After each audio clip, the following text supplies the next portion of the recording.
Good afternoon, ladies and gentlemen, and welcome to another episode of the Daily Friend Show. I'm your host, Nicholas Lorimer, and I apologize if you can hear any sort of strange buzzing in the background on my side. That is because I'm currently load shed. We will talk about that a little bit in the show. I'm joined today by Mr. Terence Corrigan. Terence, how are you doing? Well, thank you, Nicholas. How are you? I'm pretty good for a Monday, and also Ms. Sara gone. Sara, how are you doing? Well, thank you. Thanks, Nick. Good to have you guys with us. Right, let's get into the first news story of today. And this is a piece of polling that was really quite spectacular. So the Social Research Foundation, run by our former boss, Franz Grenier, and who probably had the most accurate polling in the last government elections in 2024, has come out showing that the ANC is in big trouble. This poll says that only 32% of registered voters who responded to the poll, was a representative sample, said that they would vote for the ANC, and that if the ANC removed Cyril Ramaphosa as its leader, ANC support would drop to 21%. Now, who are the beneficiaries of this? Well, it seems like it's kind of a bit spread out. The DA support is currently at around 25%, according to this poll.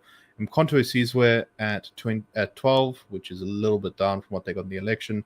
The EFF at 6, which is quite a lot down from what they got in the election. And the IFP at 3, which is a bit up, I think, from what they got in the election. This has a margin of error of about 3%, so there could be some fairly significant variation in that, but still, regardless, this shows the ANC suffering a big drop from where it was. Interestingly, also, where 66% of respondents to this poll said they thought the expropriation law was a bad idea, even 61% of ANC voters said they thought it was a bad idea.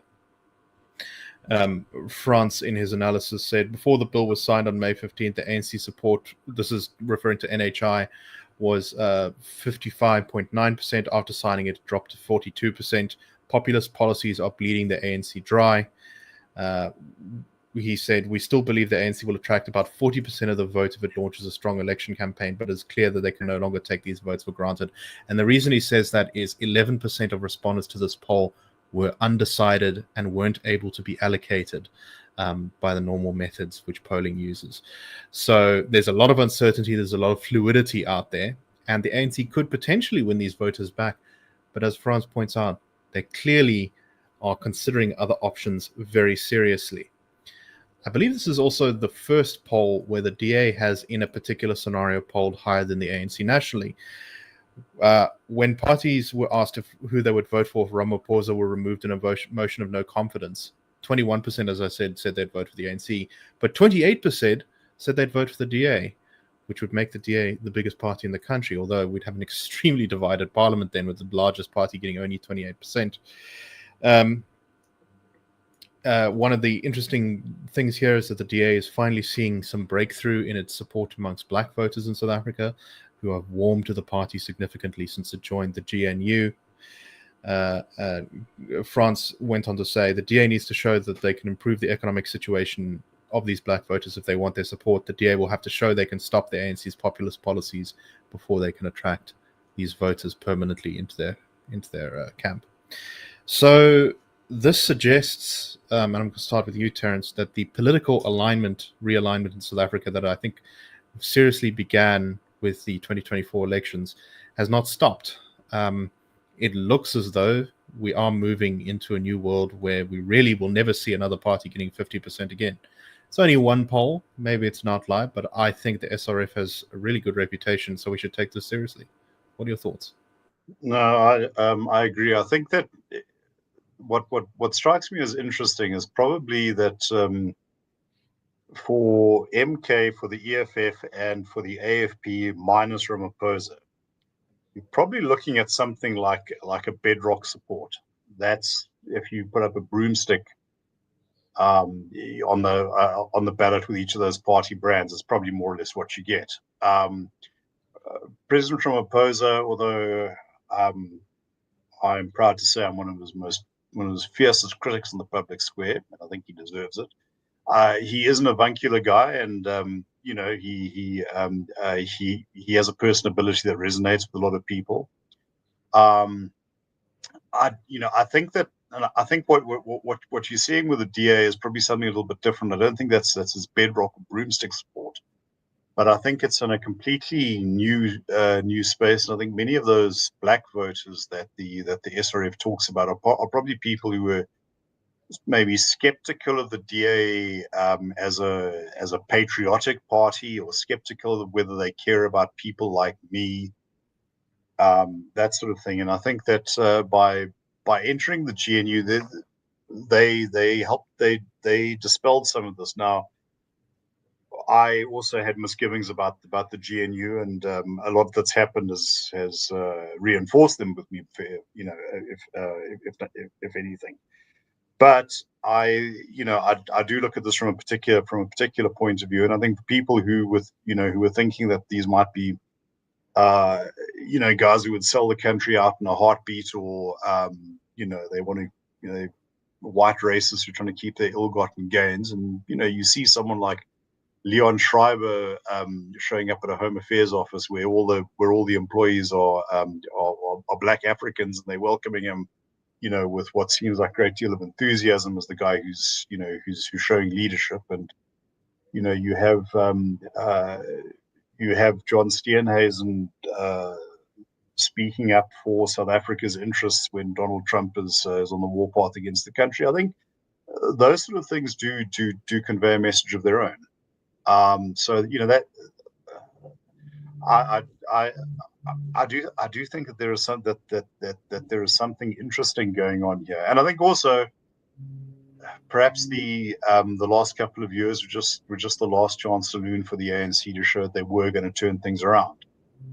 And I think that a lot of people are now just frustrated.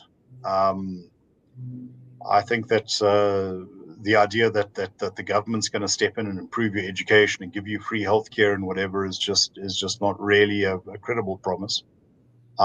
Something that I think we should devote more time to is the G.G. Alcock thesis, that there's a lot more economic activity going on than is shown in the in the official figures. Like that explains why we don't have mass malnutrition, for instance. That we probably have a lot more informal employment, some of it fairly well paying, but that's people doing things for themselves, because Pretoria is not going to provide. Someone stole Pretoria, and we've got to make a plan.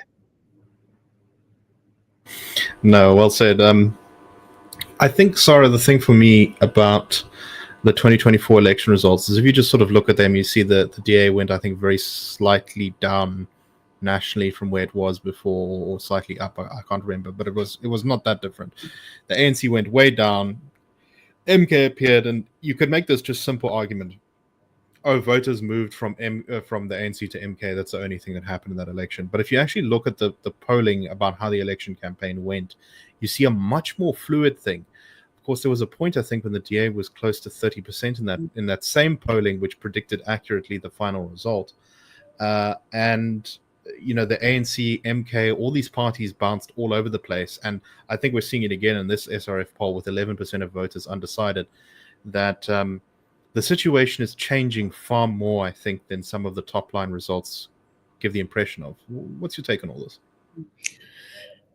I think where the ANC is miscalculated is that essentially the drop to 40%, for whatever the reason may be, we were talking earlier about, becoming insolvent slowly and gradually, and then suddenly, quickly. And I think that 40% reached that point.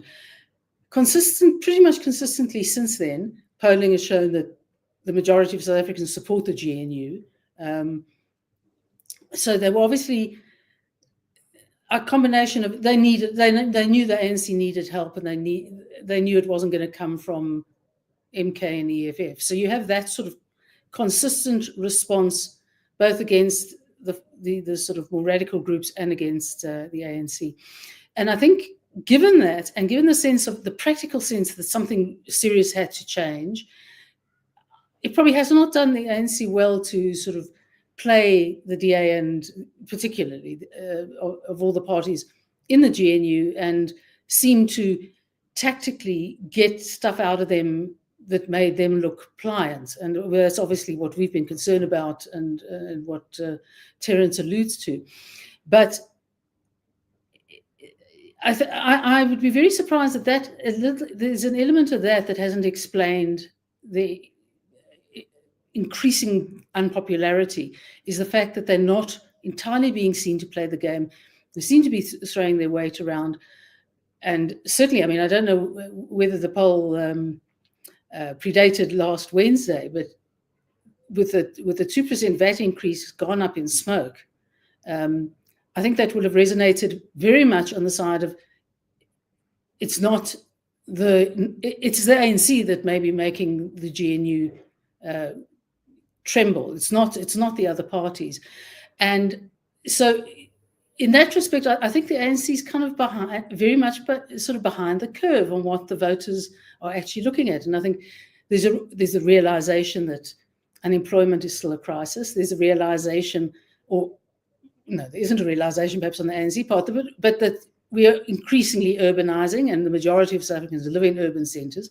We'll come even next year at the local elections, where the major metropoles outside of the city of Cape Town are looking very shabby, and the ANC doesn't look like it's in control of it. We're literally running out of money.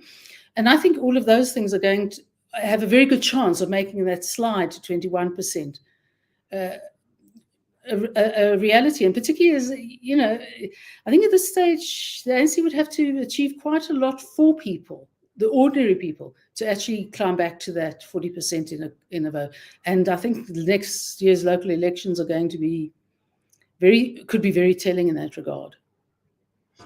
If I may, the poll was apparently conducted between the 3rd and the 19th. And I think the VAT controversy came around on the 17th and 18th.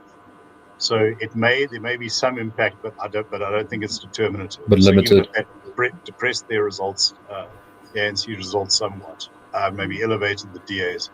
I don't think. I think that most of this would have reflected a more generalized trend. Mm. So, Terence, I maybe want to end on this point, which is that, you know, our polling that the Institute of Race Relations has done every year on the attitudes of South Africans to a variety of policies, to their views on people of other racial groups, all that kind of thing, have shown that the ANC has, for a long time, been actually kind of out of step with the sort of natural instincts of actually many people in the country, and many people even who vote for it in the country are far less radical than the ANC is. And I think the ANC for a long time was able to sort of run off its previous image, run off the goodwill it built up, obviously during the struggle, but then also in those Thabo Mbeki years. And it seems to me that we're sort of reverting. There's now increasingly an alignment between what people say are their values and what they believe, and then also who they say they will vote for when it comes to election time. I think it's obviously more complicated than that, because when people go to the polls, they don't just say, well, this person agrees with my policy on X, Y, and Z. You know, voting is a much more complicated psychological process. But it does seem as though, sort of in a sense, that reality is reasserting itself. Am I correct in saying that? What do you make of this? I think it's a little more complicated. I think that there's a certain, call this almost tribal loyalty, and I don't mean that as a pejorative. These sort of things happen in pretty much any democratic society. I remember once reading a story of a British family. Like, my mom voted Labour because my dad did, and my dad voted Labour because his dad did. And then but the way he talked about his parents' attitudes to things, they didn't line up with anything the Labour Party was particularly keen on. It was just that was their political tribe.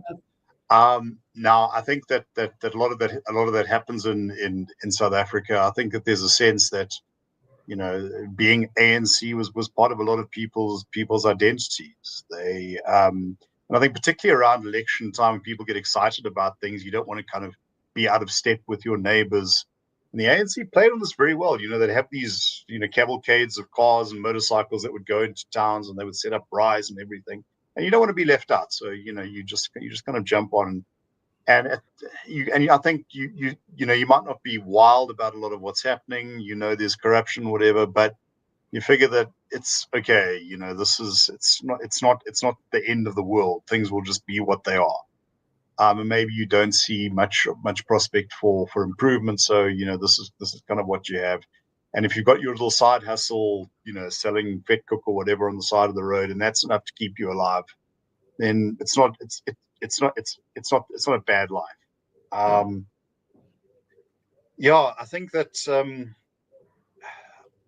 that that perhaps what we've seen is the ANC talk a lot of militant rhetoric in policy terms, not always carry that out. I think their dominant impact on people's lives, the lives of their supporters, hasn't been in seizing private healthcare facilities, but in paying social grants. So you're getting it's like a welfarist outcome. So that's also something that shouldn't be ignored. But people I don't think are sheep or voting cattle.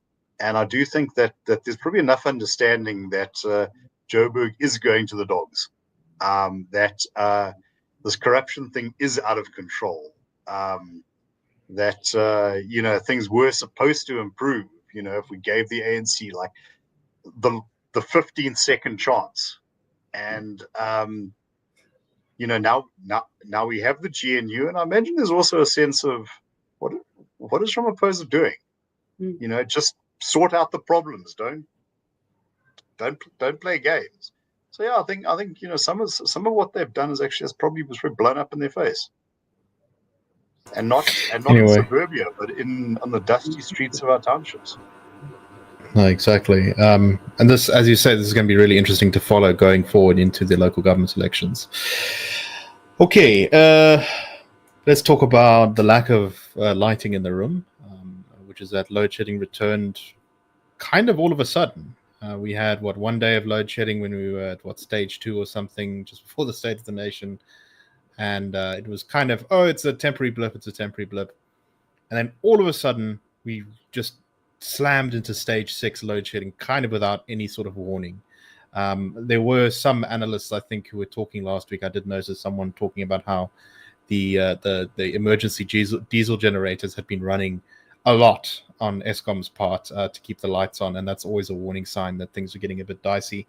But on Saturday, there was a trip at the large Majuba power station in Mpumalanga, which triggered the shutdown of generation units, including at Medupi power station near Lepalele in Limpopo.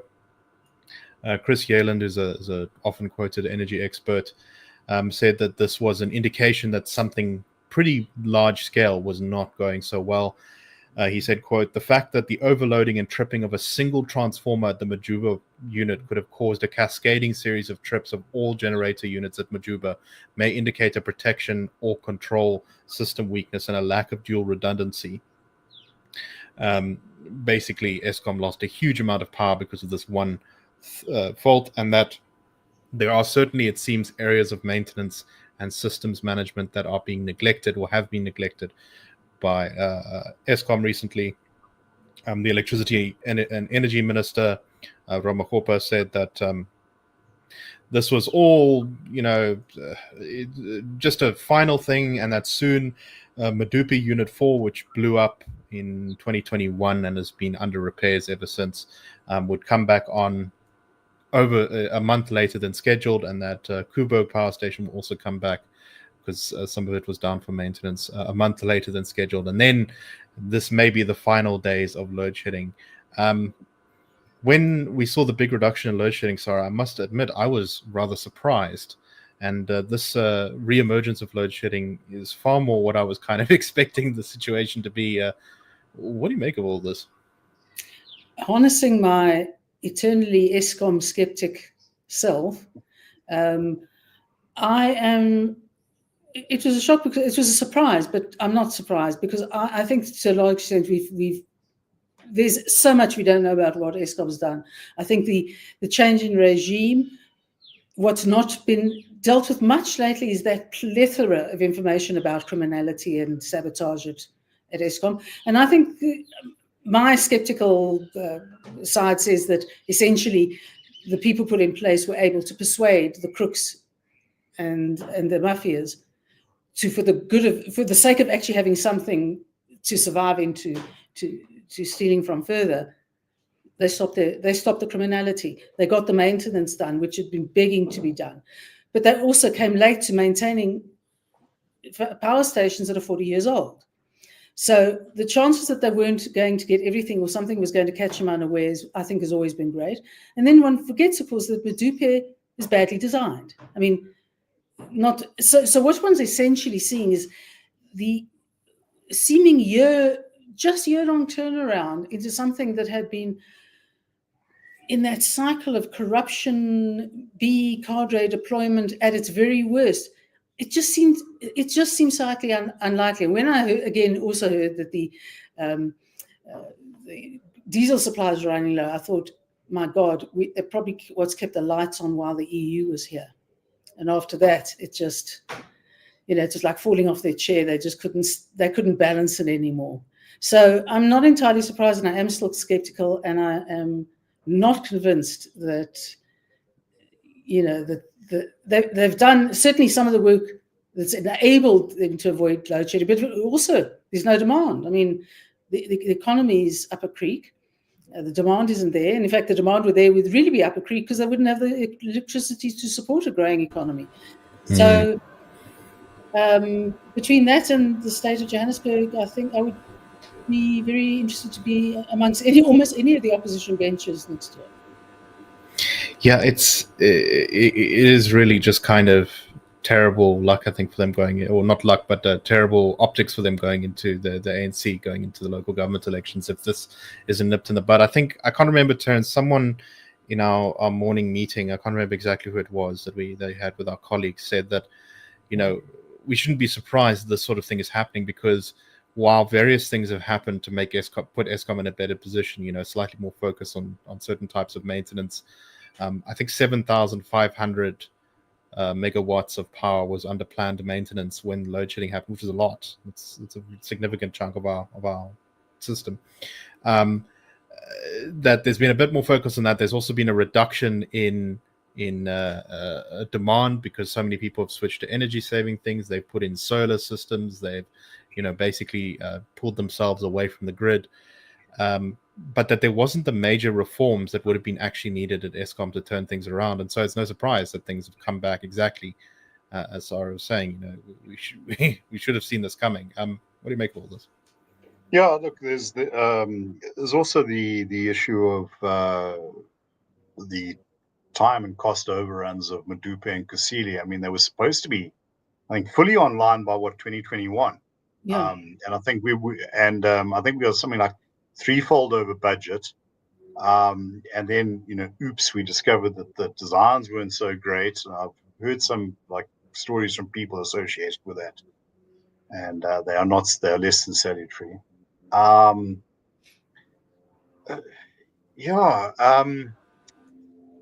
You have to manage these things properly. I don't feel like I'm talking to a sort of first-year management class. You have to do it. If you don't do it, it doesn't work.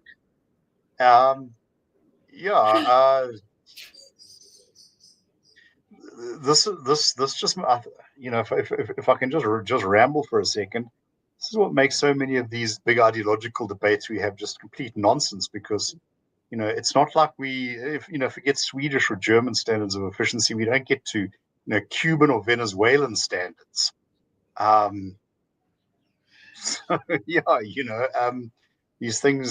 These things break down. You're penetrated by crooks and rent seekers. You've got the sort of three honest men in Sodom who have to wear we have to wear bulletproof vests when they go to the office. It's not a happy situation. Indeed. And Sara, I think it's really important that you raised the point about the bad design of Medupe, because when Medupe and Kusile were sort of laid down, the promise was this would end load shedding, right? These were two huge new coal powered stations. They were brand new. The whole point was that they were not supposed to break down every 5 minutes like our ancient power stations, which are still holding up half the grid, do. And yet they've been so far behind budget, so far behind schedule. And of course, we had the one at Medupi where they're still fixing damage from 2021 where something blew up. That's kind of the problem. That shows that it's not just some sort of lack of investment or lack of money. It's actually just bad management.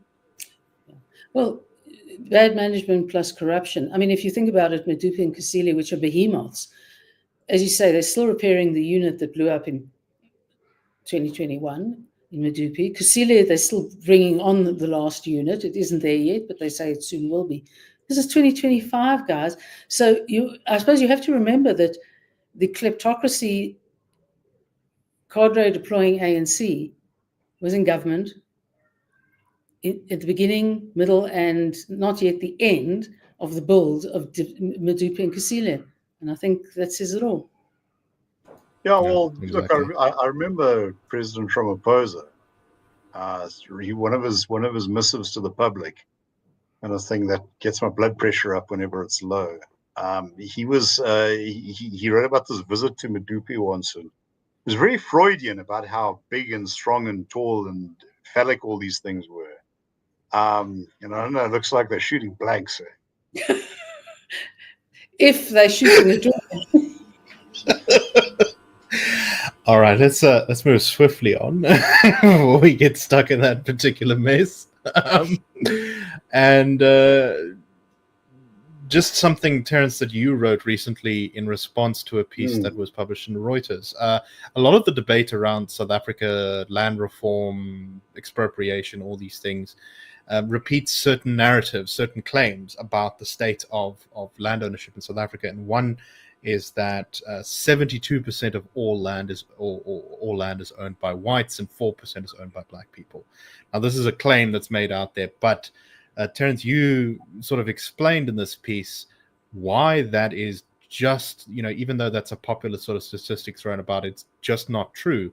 And in fact, the land ownership question in South Africa is way more complicated. And, assigning racial demographics to our land ownership is actually kind of a difficult and kind of a silly task.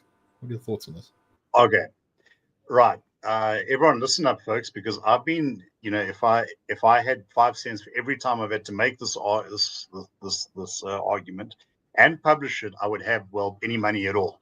Now, saving the country doesn't pay very well. Just top tip, everyone.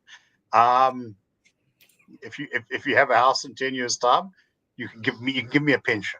But I digress. Okay, so that 72%, 4% split we have now, perceptive viewers will note that this is like worse than the 13% that was assigned to black people under the Land Act. So what is the narrative? It's that nothing has changed. In fact, it's got worse, and things are about to collapse, and black people have been forced into this tiny corner of the country, and we're all going to die. Okay, actually, that refers to land that is in freehold titled ownership. In other words, it's an individual who owns that. So that you are able to sort of assign a racial identity based on, I think, effectively it comes down to looking at things like names. So, the guy who changed his name from, Mulligan to Dlamini to, try and navigate the affirmative action requirement, he's probably still going to be counted as a black guy. Okay. But now now, first of all, perceptive readers who did better than me at maths will also note that 72 plus 4% only gets you to 76. The other part is what is owned by colored people, or if you if you're into this, so-called colored people, Indian people, and others. I think that's like the 2 Vietnamese and the 3, Imariti farmers we have in South Africa. Okay, now, so this is that land. Now, that's about a third of the surface area of South Africa. And I'm talking here about rural South Africa. That's about 97%. Town cities are about 3% of the country. That's slightly different, but I'm not going to get into that here. Okay, now for the other, let's call it 70%, or it's probably, it's round about that. We cannot actually put a racial identity. Why? Okay, let me read out the numbers because I have them here. So everyone, please pay attention because I will be asking questions later. Okay, most land in the country is owned by trusts. That is 24%. The state at 22%, companies at 19%, community-based organizations at 3%, and co-ownership schemes. In other words, like you're taking sort of two or more of these forms, and you're putting them together. That's about 1%. Now, one thing to bear in mind here is that, first of all, land to which Black people or African people have had access has traditionally been held by the state. In other words, the Ingonyama Trust, what existed in the homelands, that is all state land. In other words, basically, it wasn't possible to get a title deed, and that's something which, surprise, surprise, the old order changeth, giveth way to the new, and the new just decides to keep the old system. That's also, when they talk about, having custodianship of all land, that's what it looks like, where you'll have 100% of state land. Then we won't know whose color it is. Okay. That is also, by the way, certainly a lot of the redistributed land goes, because it is kept as state property. That is official government policy. This is not some sort of white monopoly capital boondoggle. This is like, it's right there in the document. In fact, when David Rachase went to court, this was in the state's document. It said Black farming household and communities don't get to own this stuff. I think someone even scribbled in a middle finger, Okay, so that's the state land. Trusts and things like that. That is, a lot of big landholders, Black and white. And I'm going to stick my neck out and say, I imagine that you will find that President Ramaphosa's own land holdings are not Black owned. I think they're probably held by trusts, because that's how a lot of the big boys do it. Estates and that sort of thing. It's impossible to put a racial identity unless you're going to go and trace all the court documents and, you find some old toppy, in his vineyard in the Stellenbosch, and, I got you there. Okay. Community property associations, that is how a lot of the restitution goes. So perceptive viewers, and please, take care, because I am going to be asking questions later. They get, these are people who've lost land in the past, and they get it back through a restitution process. That often comes through a community property organization or a trust.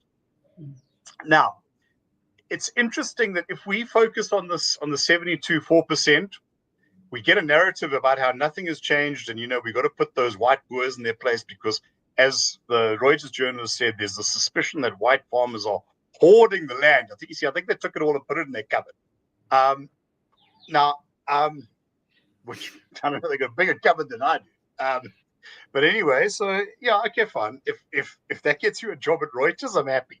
But what I'm getting at here is that by focusing on that, you can not only disappear all the land that Black people have historically been accorded, and there we go, let there be light, Eskom back, have historically had access to. And I'm not saying that that's enough or anything like that. I'm just saying that's a reality.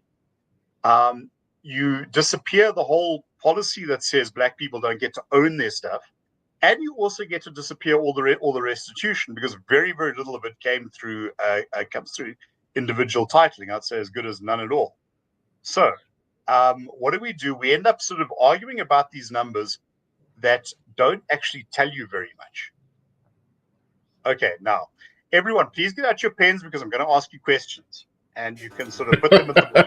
Okay, now Nicholas is going to let me do that. Yeah, no, saving our audience from that, because it was promised there would be no exam questions. Sorry, I know that's a difficult act to follow up, but it does seem, I think, as Terence has just excellently laid out, the entire foundations of this whole debate about land is built on pillars of sand. The real tragedy here is that government has not empowered Black people to actually own land that they already are perhaps living on or using. As in the case of David Rachase and so many others, actively denied black people from owning freehold land, then turned around and said, you see, black people don't own any freehold land. This is why we must take away all property rights. It's madness.